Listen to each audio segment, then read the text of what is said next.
That One Future CPA podcast is produced by Beyond the Balance Media.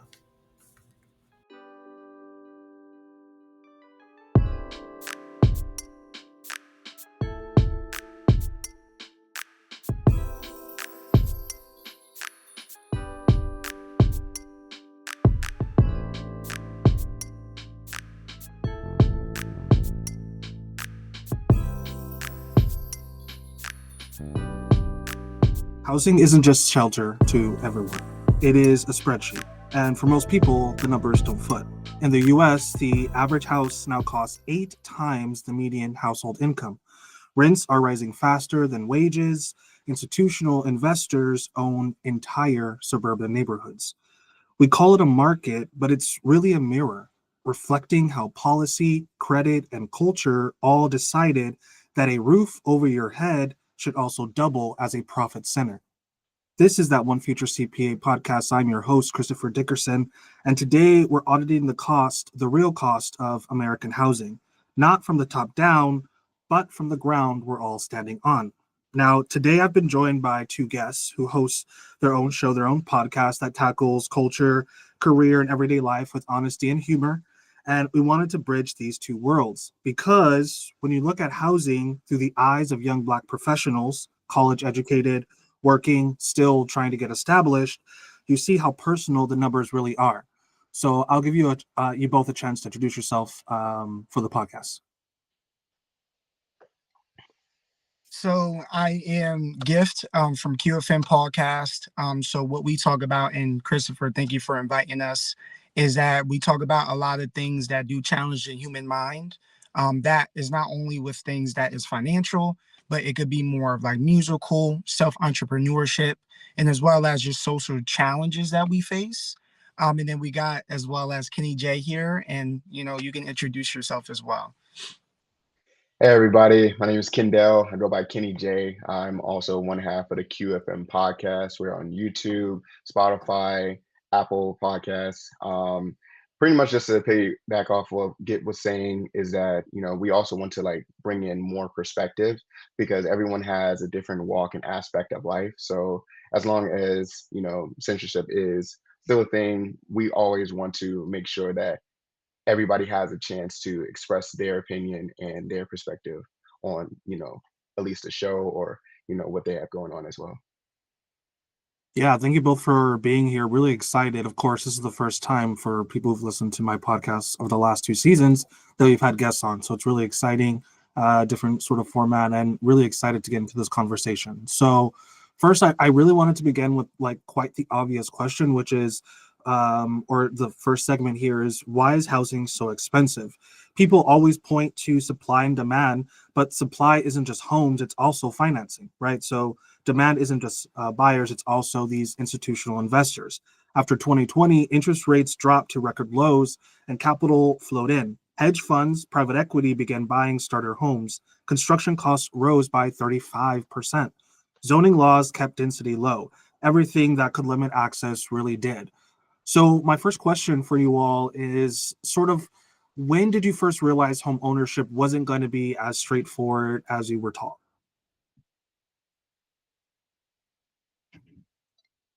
Am I going to go first, or you want to go first, KJ? Nah, go for it, man. Okay. I would say the biggest thing of it being so difficult is the fact of, or just referring back to your question, is when I'm a leaser, right, and just hearing how the market is going up, and just hearing the different steps and the different processes of just getting a home, right? Mm-hmm. You're not getting a house, then that's it, I'm all good to go. No, there's a lot of factors that come into play, and as a result, there's more things that you have to qualify for. Right. And then as a result, it just starts to become more of a challenge because, we wasn't really taught the process of actually getting a house and the qualifications that we go for. Definitely. And I think why housing is so expensive now is obviously due to the inflation.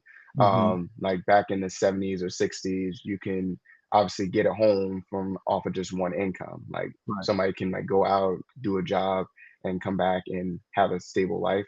Obviously, there's like a lot of things with the economy and other factors that come into play to increase that inflation. But I think it also just depends on where you are in life. Do you have like a stable income to where for the next 5 years you're going to be staying in one spot? Maybe you can look at some options for getting a house. If you're like traveling, or if your income is very variable depending on like where you are and like what your job is, renting might be the best option. So it honestly just depends on like where you are in life. And so, along that vein, how do you and your peers talk about housing or home ownership? Do you still speak about it like a milestone or more an unrealistic goal? Is a very is a milestone. I think the reason why it's not becoming more of a milestone is just really getting a place, but that perspective is very broad. When we're younger, and even around, before our time, it was good. You get the suburban family, white fences, a house. It was never a white fence in an apartment. Now, there's a lot more apartments being built, and there's a lot more land being built. And with those apartments being placed on that land, as a result, getting a place or getting a house is just such a farther reach, just because there's not a lot of land that is accustomed for that. Even in Raleigh, you have a lot more apartments being built. As a result, at this point, what we talk about, even with the peers, is you might as well get an apartment. You might as well get a place, just a place. But that place is very broad.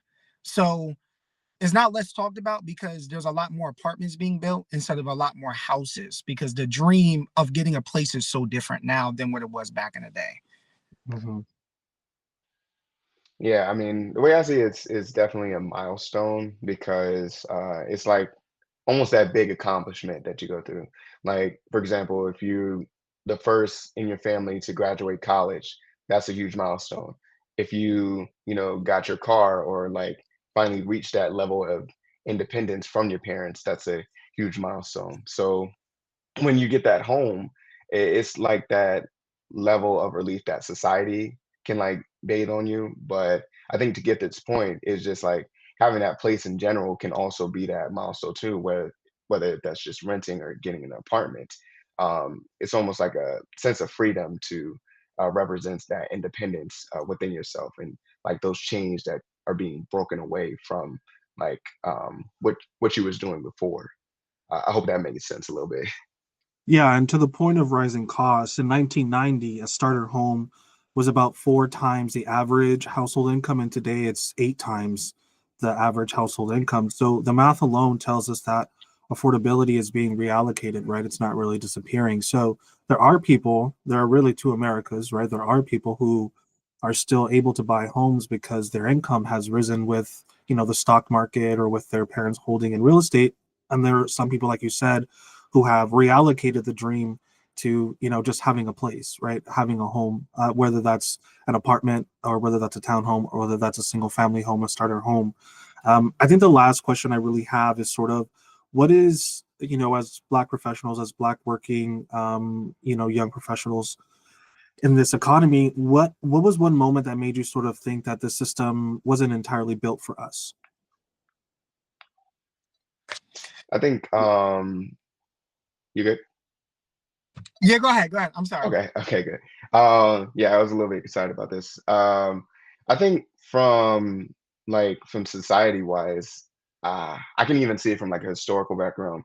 So every time that Black people had like a stepping stone to achieve that level of success, like the government and the hierarchy in front of that, i.e., white people, they kind of tore it down because they were afraid of what Black people can do once they reach that level of success.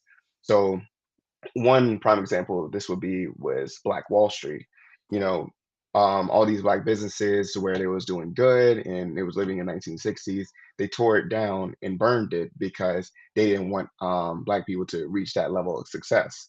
I think like from a modern standpoint as well, there's those like inner circles that has been grown over time to where okay, we only want certain people in this space, and they'll create like random loopholes in order for us to not kick us out, but it's more of like, okay, we're just gonna keep you here because it's a safe, space for you to be.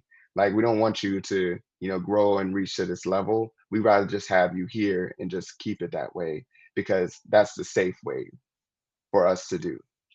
Yeah, I want to ask a follow-up question though, because you're talking about the historical sort of perspective of Black people when it comes to economic participation, right? And Yeah. places like, Black Wall Street and Tulsa. And you could say that there are a lot of those micro economies that used to exist that no longer exist, right? Especially in places like Memphis and even in places like Durham, in North Carolina.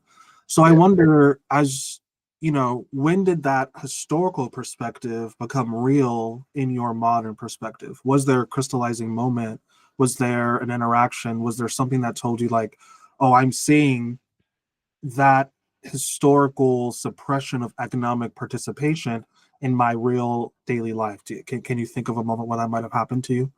I can think definitely from this is even from like a very micro standpoint. So my first job, I worked at Dairy Queen, and I started off as like a regular employee. Come in, flip ice cream, run the cashier. And I ended up working there for about a year, maybe 2 years. I think the straw that broke the camel's back was me trying to at least get to a managerial or supervisor position because not only that it's not a lot of money now, but if I was able to get that position, it'll look good on my resume. So I do remember this. I was at crossroads because I was going to end up getting this internship that I had got my summer year of like freshman year of college, and I was kind of like on the fence about it, like should I take it so I can like advance myself, or should I still stay here and try to earn that supervisor role. Right. So I asked my the owner at the time, and I asked her, it's like, hey, I was thinking about like getting a raise. I've done X, Y, and Z. I've worked as many, if not more, hours than my counterpart, um, not employees, but coworkers. Hmm. And she literally said, yeah, but I think that you're just so good at what you do now. We should just, keep it how it is. And that kinda it didn't it rubbed me the wrong way, and I thought that was definitely the nail in the coffin saying, "Okay, they're just gonna keep me, like, in this position." And the other way I saw this was, seeing my coworkers that I came in with, like, in the same cohort, they were advancing to these other levels, like supervisor, assistant manager positions, and we've been there for about the same time. They went to college too, they came around the same time and put in the same hours. But for me, they just want to keep me where I'm at. So that didn't rub me the wrong way. So that's when I ended up parting ways and ended up, getting the internship so that I can put down resume instead. Thank you for that. Gifted, same question about the moment where you thought, the system wasn't built for yourself. I wouldn't say it was built. I'm not gonna say it wasn't built for me or really for anybody. I just say like it's more qualifications, right? It's not this fairy tale that we believe that we get this house that we're good. There's a lot of things that come into play. And this is what I got from RileigHRealty.com because I wanted to focus more on Raleigh because I live in Raleigh. Hmm. By Ryan Fitzgerald. Sorry. But really there's 11 steps on getting a home, right? So you got determine what actual home you're looking for. Then you got to get approved mortgage. And there's a little bit historical context on that is because us African Americans, we are more likely to get denied, right? Even for a loan, right? A pre-approved form, you got to get the pre-approved, and as well as you got to hire a real estate agent. Then you got to search a home, make an offer, negotiate, sketch. So there's all these different things that us right now coming to our young adult stage that we're realizing now. Right. We didn't realize it before. We wasn't taught before because now that's not the dream anymore. The dream is not getting a house. The dream is getting a place to where you can bring your girls in, you can bring your friends and have a good time. That's the dream that we're living at now. And I think that, just in that sense, those qualifications, those steps that I just listed, is not necessarily makes you not built for it. There's just qualifications that make it harder for us to be built for it. If that So makes sense. it does, but so obviously I gave you guys a list of questions, and Yeah. this is not one of them. So I know you're saying that the dream is not home ownership, but I have to push back and say that I don't think that that is everybody's perspective. I think look, I mean, I'm at a PWI right now. I can guarantee that the people that I'm with who are graduating from this master's program absolutely have a dream of owning a home, and Right. absolutely have the idea of gaining access to that. So again, I think, do you think that that dream has been shifted along racial lines, along socioeconomic lines? When you're talking about that dream shifting, who is it shifted for? And mind you, like I said, I was looking more in a Raleigh location. Yeah. I wasn't any other location, because if you go to Winston-Salem, because you're currently in Winston-Salem, right? Mhm. The housing may be a little bit different, right? Because Winston-Salem, I don't know too much about it, but it's not as popular as Raleigh is. So as a result of that, I was thinking based off of that, and just So you're seeing. saying it's an access issue. It's not so much a socioeconomic or a racial issue. You're just saying there's not enough homes in Raleigh. That's why people in Raleigh don't want to buy homes. Point, there's not enough supply. As a result, there's more apartments being built. So the dream is not there because there's not enough places. And even if you do, it's going to be very expensive. So now you're not only creating the social pressure of getting a house, there's a lot more qualifications you have to do just to get it. And then if you do, then you got to get, a washer and dryer. Then you got to find somebody to work on the AC. All these things you have to do on your own. So it's not how it is before. Like I said, ownership is definitely a dream, but it's not a sought out dream as it was back in the day. Mhm. And in that sense, it just creates a lot more of the pressure. And for me, it's questioning, is it really worth getting a home? Because there's a lot more responsibility adding on to it. Mm-hmm. So people are doing those things, but they're not necessarily telling you why. Why do you want a home? There's a pressure to get one, but why do you want to get a house? Why? There's people that do, but why? Is it to flex? Is it to grow a family? What is the point of you doing that? And I just think that sometimes, even as Black people, we fall into this, let's get a house, let's do this. But why do you want to get that house? Right. And do you think? Go ahead. Mhm. I apologize. No, and I was going to say, I mean, a lot of people want to get homes because the incredible amount of wealth creation that has happened in this country over the last 20 years has been concentrated in two markets, the stock market and the housing market.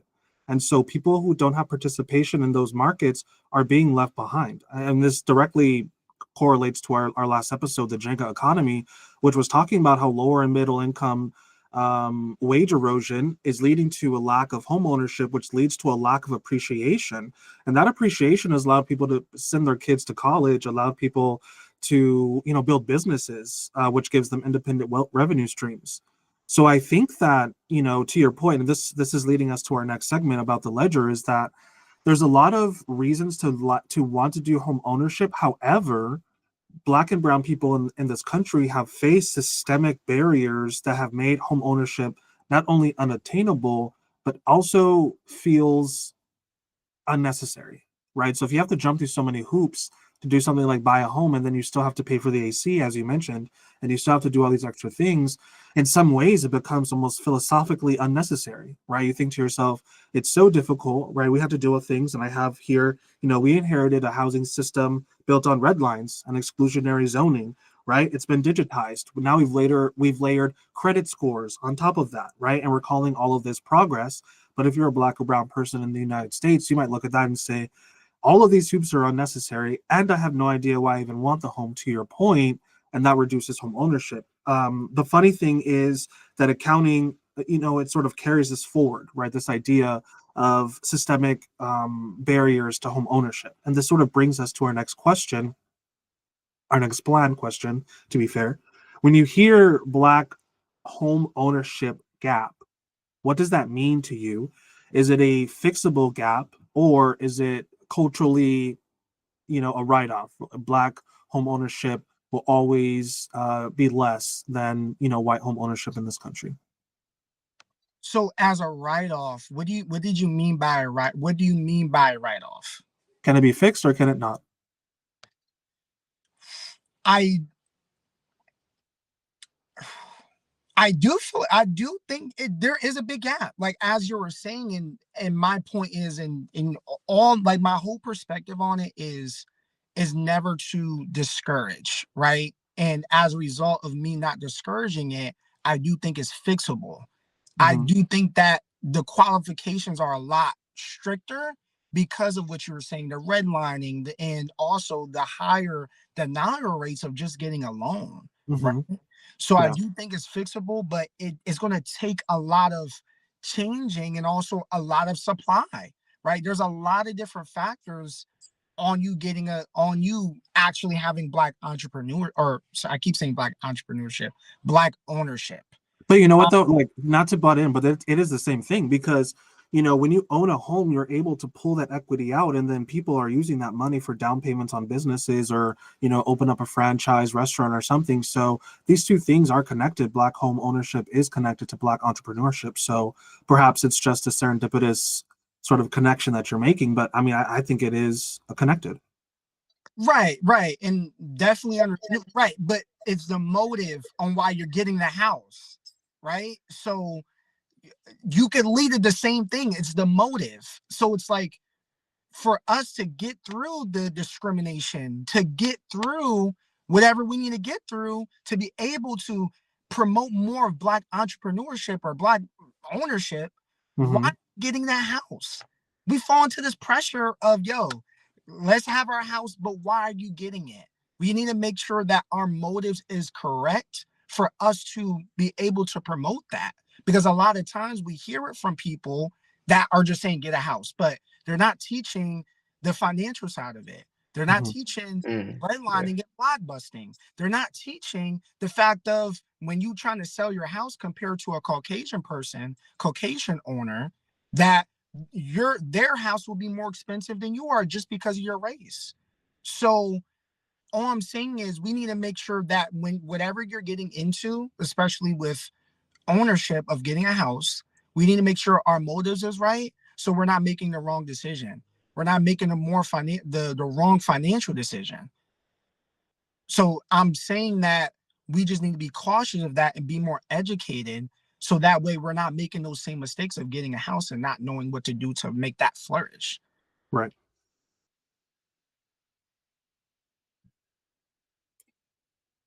Kendall, do you have anything to add on this one? Yeah, I was waiting for you, KJ. I was done. No. I was like, okay. No, I mean, just to answer your question, like, it took me a while to like actually process it, like Black home ownership gap.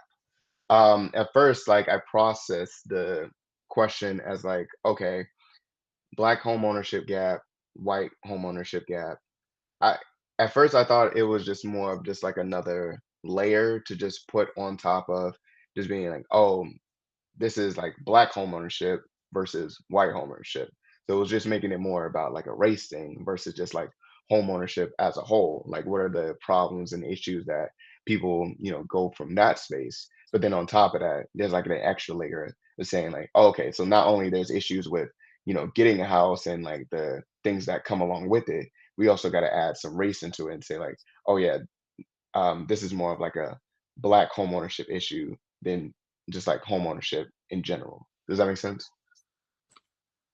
If I could be honest, no, but I will talk about Okay. why I framed it as Black home ownership gap.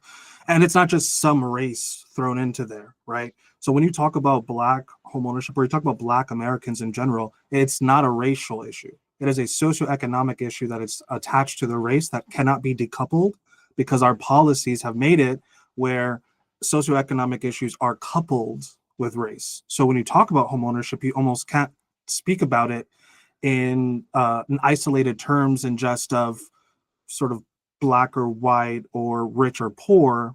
So this question is more so, there's a massive gap between home ownership for the majority white Americans and Black Americans. Mm. Why? And is that a permanent gap, or is it a gap that can be fixed? Is sort of the way where the question is, because I don't think you can decouple anything in this country when you talk about economics from race, unfortunately. Mm. Okay. I do see where you're coming from on that one, but do you think it can ever be a situation where, okay, this is just an issue excluding the race?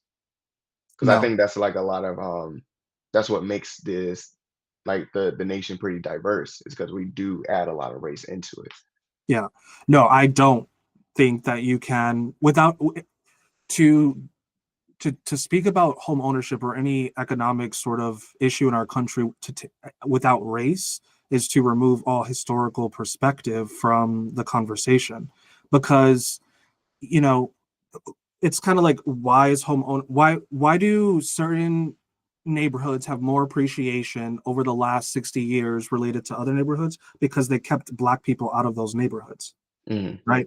And so then the Black people who then sold their homes had less equity, which means they didn't roll that equity into a new home or to a home for their children. So this creates the gap. So that gap is not there just because of economics. That gap is literally there because of a policy that was based upon race. So I agree that a lot of our conversations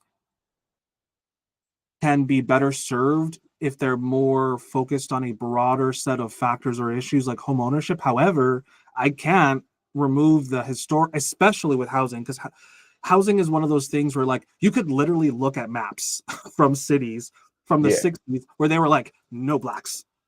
So like, and you could see massive red line. I mean, it was done right in our faces. So this is one of those things where it's too obvious why. I mean, it's too obvious why Black people have less wealth in the country related to home ownership, because we've seen the maps, right? We've seen those exclusionary zonings. But I will say there are a lot of factors with home ownership in the country that have nothing to do with race, right? There is a supply and demand issue. There's interest rate issues. There's the fact that older homeowners like boomers are not moving. So if they're not moving, right, they're keeping their homes longer. People are not being able to buy homes, and that's not a black-white issue right there, right? But specific to this conversation, yeah, I did want to sort of talk about if we thought that that gap was fixable. However, we can go to the last question on this segment because it does kind of play into what we're going on. You could take this one if you want. Is if home ownership isn't realistic for everyone, do we need new models, right? Do we need more co-ops? Do we need community land trusts? Do we need fractional ownership? Fractional ownership is actually an interesting concept where you can go into a home, because you can't really do this now, but if you go into a home and get a mortgage and you split it among 4 people, right? And so you guys are paying part of the mortgage together, or co-ops, or even shared boarding homes where maybe you buy the room instead of buying the entire apartment. And is this a Yeah. place where instead of the old model we decide to build new ones? Yeah, and I think that it kind of just ties back into what I was saying prior to. It just depends on where you are in life. So, for example, a lot of people that are in their 20s, they will want to rent because they're either traveling a lot or they don't have like a sense of stable income to where they have someone who's like later on, like in their 30s or 40s, where they're more, established. So, yeah, I just honestly think that it depends. I've seen a lot of co-op situations where one guy is like paying for the mortgage and he's like subleasing it out to, 2 or 3 people to, help with the mortgage. So I think that's a better way to save some money. And then other people, they might just want to go to different cities or like experience different things before they actually settle down for a one. But in regards to like a new model, I'm always interested to like see new ways of like how people can live in that like market and economy. But it obviously just depends on the individual and where they're at in life. Right. And I definitely agree with you on that. I don't know if this sounds a little bit weird. But when I saw like new models, I think about like 90 Day Fiance, when like people are going to different countries and seeing how they live. Everybody's sleeping in one bedroom in some countries. They share a bedroom. They share a bathroom. And I think that the biggest remodel is not really a remodel based on financial. I think it's just more of a lot of people being less selfish, because we like our own space. Like when we have our apartment, we got that one apartment, we got that one house. We want it only for us. We don't want it for anybody else. Or if we're having kids, we want the mom and the dad. There's a lot of, there's not a lot of, I guess, structure to where we're promoting having everybody live in this one area. And as a result, you're saving a lot, you're saving less money, or sorry, you're saving more money. And as well as you don't have to get a place on your own. And I think that's why a lot of people fall into that trap of getting your own house or getting, promoting ownership. And just because there's not a lot of there's not a lot of selfish incentives on doing it. It's more with selfish incentives. So as a result, it's a lot harder because people are not trying to share a house with somebody else unless they really have to. I think that's the remodeling I think we need to do. Okay, so you're talking about a pretty substantial cultural and societal shift because Americans have, generally speaking, been a more individualistic society, and you're suggesting that what we need to is to become a more community-centric society. But my question is this, and it kind of leads to our next segment, and the question about how you felt, have you ever felt where you lived dictated the kind of life you could build? And I'll expand that to jump off your cultural question. So what you're saying is that because of the individualistic aspect of our society, that people are getting homes for selfish reasons, and that they should think about being closer to their community, living together, intergenerational homes. Is that what you're saying? Right. I mean, I don't know if that answered the question. Just because, like, in that sense, that's my version of it. Yes, that would be my solution to it, because I do look at it as, like I said, the prices of houses are going up. They're not going down, they're going up. So as a result, not only that you have to qualify, but you can't have a one income house anymore. It may have to be two. Sometimes you might need three, just depending on your situation. So I was just saying that would be somewhat of a counter, but that's just my perspective. That's my opinion. And I guess one more follow up on that point there. How do how do I'm going to be a bit of a devil's advocate here. How do you make up for the lost economic participation of not buying a home, of not getting involved in the market, if of not, you know, one of the reasons for the wealth gap in our country is because of the home ownership gap. So how do we make up that wealth gap if, as a culture, we're deciding to not participate in this trillions and trillions of dollar market? So you're saying that, and this is me, and I'm going to answer your question, but you're Yeah. saying you're saying that, owning a house is financially beneficial, correct? Is that what is it yes or no question? Yeah, Oh, historically in America, yes. okay. So my biggest thing is stop trying to get a house for yourself. Like if you're coming in and you're trying to, because some people, they buy a house to use that as a way to get money, right? They could get people to rent it. Why not do it with other people? Why not do it with your friends? Why not split that off? Right? Because you're getting that income for yourself, right? Only for you. But if you're not doing it with other people, right? You may be getting a little bit half, but that also teaches about Black entrepreneurship by having Black ownership. Because when we talk about getting a house, it's me getting a house. It's not me, KJ, and Christopher. Let's all split on this house. So that way we're promoting that. Then guess what? KJ, you could talk to this person. I could talk to this person. You, Chris, can talk to this person. We need if we can, if if I guess like my answer to that is the only way to spread it is by not doing it for financial reasons. That's the only way we can spread it. Because when we have that money, we want it for ourselves.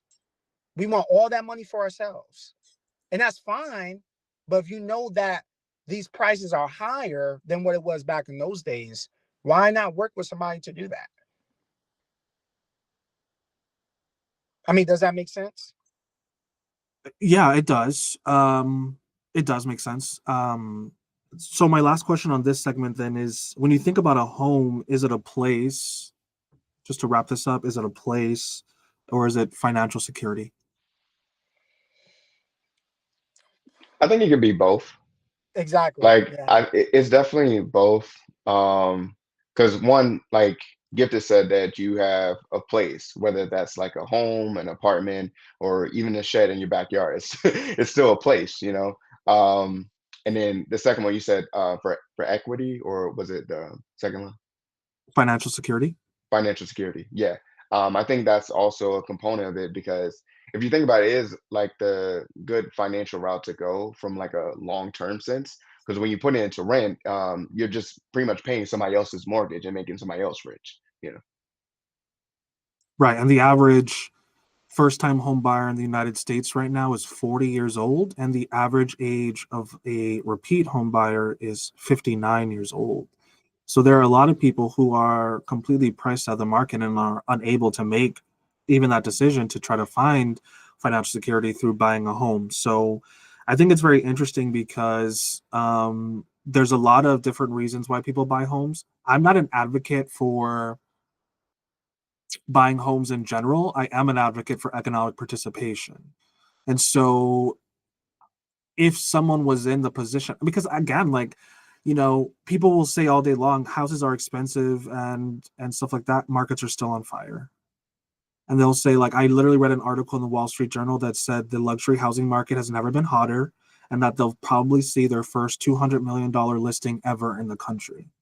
So there are there is a segment, a large segment of our economy that is still participating in this market and is still reaping the benefits that, generally speaking, our community is not. So I think the conversation that we're having here is very interesting because I do think it is about motives, but I do also think it is about education, because if people were educated on what home ownership can bring, I think it might actually increase the amount of people who would want to own homes. I do think it's also interesting your point about the mortgages, right? To split them. I I think that would be an interesting, like, that's what fractional ownership is. I think that would be an interesting model to create, especially in communities that are more urban, have more Black or brown residents. I think it would be interesting. I'd have to do some research to see if that exists. But I guess that kind of moves us into our last segment about future valuation. And it kind of asks this question. So if the system looks like this, right, the rates are high, they're going to stay high for some time. I read yesterday that the FOMC board is most likely not going to cut rates at the end of this year, which means rates will be high all the way until 2017 or 2027, excuse me. Wages are flat. I read another article today that said basically real wages have been eaten up by inflation and inventory of homes are low. What happens next, right? Some argue that we need more construction, and Gifted, you spoke about construction in Raleigh. I mean, I've I was in Raleigh, I was in Durham, I was in Greensboro, I was in Winston-Salem in North Carolina. I've had a very interesting experience, like having school in all these different places, and I will say that the builds are crazy. A lot of the builds in the main cities are apartments, but the suburban sprawl in Durham is crazy. I mean, there are people fighting for trees and forest, and we call them arroyos in El Paso. I don't know what they're called here, but like, so there's definitely a push pull against construction and conservation, especially in North Carolina.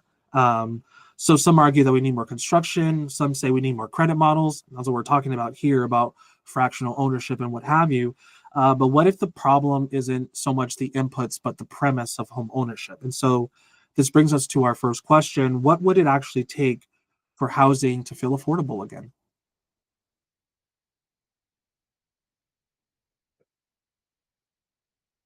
What either can take the question. Yeah, I'm sorry.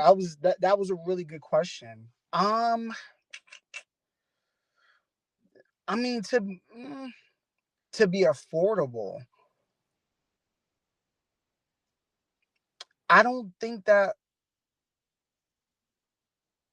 I mean, theoretically, it could just mean that we would have to just make more money, whether it's like the job that you're going for, they would just have to give you more money to make the, Exactly. the housing affordable.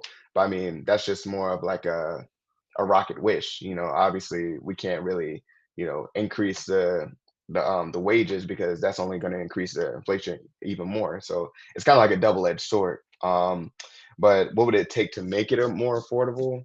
I guess from more of like a realistic standpoint, um, people would just have to make more money in a sense Can of can I stop you? Why is it uh, on the people? What about corporations? Why couldn't corporations stop buying homes? Why couldn't there be legislative laws that prevent institutional investors from owning hundreds of thousands of homes in Charlotte and Austin and Atlanta?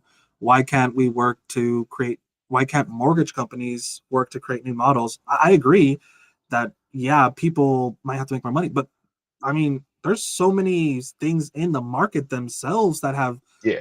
have created some of these conditions.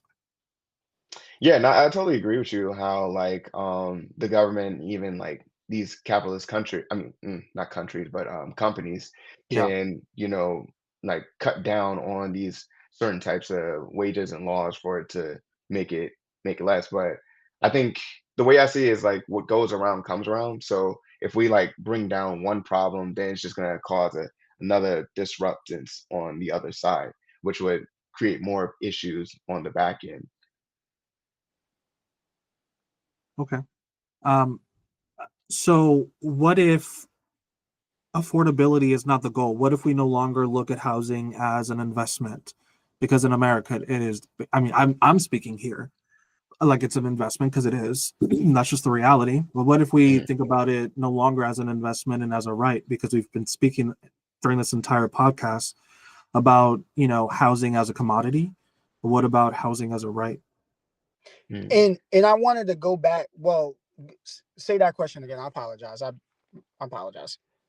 No, you're fine. You wanted to go back to what? No, I was going to say that to kind of create that model or to kind of like figure out what ways, because it seems like a lot of the problems are stemming from the government, like stemming from kind of like how our legislature is when it comes to Mhm. housing. Is Yes. that the main issue why you think prices are going up, or how we can make the prices become more affordable? So it's very complicated, but I would say probably the one of the biggest issues in our housing market right now is supply and demand, and exclusionary zoning. So I mean, Austin, Texas, in the city limits of Austin, Texas, something like 90% of the residential lots are zoned for single family housing. So if you're zoning them for single family housing, what you're doing is you're saying you're artificially restricting supply, right? So you're saying like that only one home can be here instead of a duplex or a triplex or townhomes or a apartment complex. And so a lot of cities.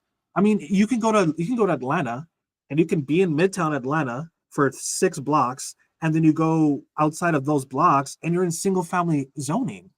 Mm, So that is an artificial capping of supply that is causing the supply and demand issues. Number one. So actually, I firmly believe that exclusionary zoning is the number one issue in our country right now that it's causing housing to be expensive, and that is directly tied to our city, state, and federal legislatures, because those are laws. Those are zoning laws that are in place that make it hard to address the demand. So I wasn't prepared to answer that question, but yeah, if I'm really thinking it through, my number one cause is exclusionary zoning.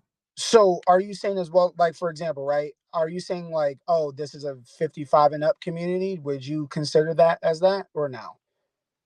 Generally speaking, no, because those are pretty dense. And in North Carolina, there's so many of those, older living communities. No, I don't consider that at all. What I consider is when you Okay. say in a major city, blocks from downtown, that you cannot build anything other than a single family home, that artificially is suppressing supply. Got you. Okay, so you're using this one area that you could use all the space for, but you're only, I guess, like the only people that could do that is the single family homes. You could turn it to anything, but you're turning it to a single family home, which is one And type of demographic. exactly, and you're zoning it to be that, and it cannot be changed. In fact, there are lots of interactive maps you can find online where you could see in major cities how much single family zoning is around the major like downtown core. Insane. Got you. Got And you. that's one of the biggest differences between something like a Chicago and like an Atlanta, because Chicago has a lot of, and I love Chicago. I'm a Chicago dude after graduation, so it's one of my favorite cities. But that's one of the biggest things is like no one builds American cities that way anymore, right? They don't have those 3-story or 4-story homes that are apartments. They have a lot of, they have a skyscraper downtown and they surround it with single family housing and then circle it with a highway, right? And then spread out the homes into the suburbs. So the people who are in the inner city, people like us, are like, well, we can't afford the homes that are here because of the exclusionary zoning. We can't afford to move out to the suburbs because my job is here in the city. And so it completely distorts. And I think this is kind of the point I'm making. Like, it completely distorts what the mind perceives to be the market. So like if you're living in the inner city, you might perceive the market to be unaffordable, but it is not. It is being restricted by that exclusionary zoning. But I agree that like there are a lot of problems. And that exclusionary zoning, by the way, it's not racial.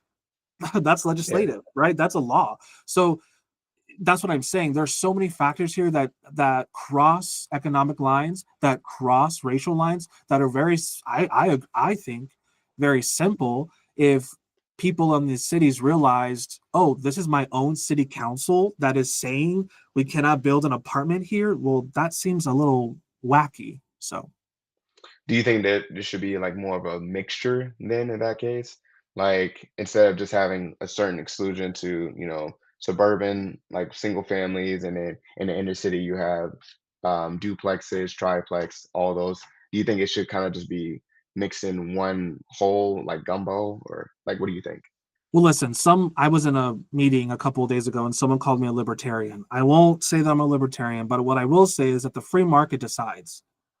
And so if you have the least amount of zoning restrictions on land, the free market will decide what needs to be there. The owner with the market will decide, hey, my single family home can be cut up into, 6 townhomes, or, this lot and this lot here together. A developer comes in and says, perfect location for an apartment complex. I'm going to buy both and, figure it out. So I don't believe that city councilmen, and I'll use my own city, I don't believe city councilmen in El Paso, Texas are the right people to decide where an apartment, where a townhome, where a duplex, where a triplex belongs. The market can decide that. And by the way, I'm not saying, don't get rid of community reviews, because you could still have a zoning, project go to forth. You say like, I think that's too big, or, hey, I think that maybe we could scale it, fine. But to say single family home only, I think it's like sort of low hanging fruit for me. I feel like it's a quick fix, but a lot of these politicians are NIMBYers, which we don't even have time to get into that. But not in my backyard people who, regardless of what the market needs, don't want to be around people who live in apartment complexes, which is dumb because apartment complexes cost $1,800 a month now. So the people you're living by are probably fairly educated. But that's just a whole nother conversation to be had. But I don't think there's one problem nor one solution. And unfortunately, the housing market that we're in right now is probably a bit inflated and on its way down. You can look at Sunbelt cities in Arizona and in Georgia that can't unload homes. Whole cities in Florida cannot sell a property. So we're seeing that marks a bit of a market correction. So could that bring affordability? Right? If we see a little bit of a market correction to the downside, could that open up avenues for home ownership? Can we pair that downside movement in the housing market with new credit models to make it more affordable to provide fractional ownership? If there was ever a time for us to reimagine the system, or at least the housing system we live in, this is a good time to do so. And I'll sort of close with my last question, and I'm going to sort of change it up a little bit. But if you had to summarize the housing market on a balance sheet, right, on your income statement, on your budget, would you call it an asset, something good? Would you call it a liability, something not worth it? Or would you call it a warning note, something that you're keeping your eye on in general? Hmm. Is a short-term liability, but is a long-term asset. Yeah. I mean, this is a joke. That makes no accounting sense whatsoever, but it makes I know. common sense. No, it makes I common know. sense. I know. Because it's I like, know. no. I was like, in my head, I did accounting. I was thinking accounting 101. That don't sound too good. I'm like, that doesn't balance. But yes, no, I totally understand what you're saying. Go ahead. I was going to say that like it is an asset. I'm not saying that you buying a house is not an asset. Or sorry, I'm not saying that. Mm-hmm. It is. But if you don't know how to take advantage of it, if you're Mm-hmm. not educated, it's going to be a scam. That's like people going to college. If you're going to college Yeah. and you don't know what degree that you want, now you're spending money on something that you are not really sure. And then we're pressured to go. That's the same thing with house ownership. That's a We're smart connection. I pressured agree. because it sounds cool, because you got people that are telling you this, but it's a responsibility. You have to take care of it, because if you don't, then you're just wasting money. Then you're wasting money on something that you're not even sure about, nor did you do the research for. So that's what I'm saying, that it could be a liability to somebody if they don't know how to take care of it. But if someone knows how to take care of it, they got the right mindset while getting that. It's an asset. Plus, you got one, and the supply of it is very short. Mm-hmm. So it's going to become more of an asset than ever, because it's such a product to where, like, if you're looking at it from a product sense, then yeah, it's a good product if you know how to take care of it. Yeah, I think you kind of nailed it on the head there, Gift, about how it can be definitely an asset, and most people might not see it right here, right now, because obviously either they're not making enough money, or they're just not treating it how they should. But in the long term sense, it's definitely worth the investment, because let's say that you do purchase a home. Let's say this is 2011, and it's a two-story home for Mm-hmm. about $100,000 to $200,000. Yeah. That same house today can be worth like up to 500, 600,000, Right. just depending on where you are in the market. Right. Yeah. And that's a good point. Right. So I think even though it doesn't balance on a balance sheet, it makes a lot of common sense, because I think a lot of people understand how in the short term, right, there's, additional costs, there's additional effort, there's additional heartache and heartbreak to go through. But in the long term, obviously, are able to realize that appreciation. And I will say, like, I mean, in the last couple decades, there's two markets that people have made tons of money in. It's the stock and it's the housing market. And I don't know how to trade stocks, but I do know how to buy a house. I was a real estate agent in Texas, so that's one thing I do know about. So I'm not an advocate for home ownership because of home ownership. And I think the point you make about college education is the same thing, right? I don't think getting a degree to get a degree is a good idea, just like I don't think buying a house to buy a house is a good idea. And I think with everything that we do, whether you're black, brown, or whether you're new to a market, whether you don't understand, a concept, is to learn, to listen, to read, to try to understand before you jump in, because that could probably, save you some heartaches in the end. So thank you guys again for joining from the QFM podcast, Kendall and Gifted. You can find their work wherever you listen, and they named them Apple Podcasts. Go ahead and name them again, where they can find your podcast. I got you. So, and Christopher, thank you so much for inviting us. It's really great. This is our first one. So I feel privileged. We feel good. I feel good. But you can listen to us on Instagram, follow us on Instagram, and as well as you can listen to us on YouTube, also Spotify as well, and that would be QFM Podcast. All right, great. Well, for more from that One Future CPA, visit Beyond the Balance Media, where we audit capital, culture, and innovation. This episode actually closes out our season 2. We've covered everything from corporate logos to electric cars, and now the cost of home ownership itself. The theme has been the same all season. Imbalance tells the truth. The question is whether we're ready to listen. So thank you guys again for joining us, and we'll see you again.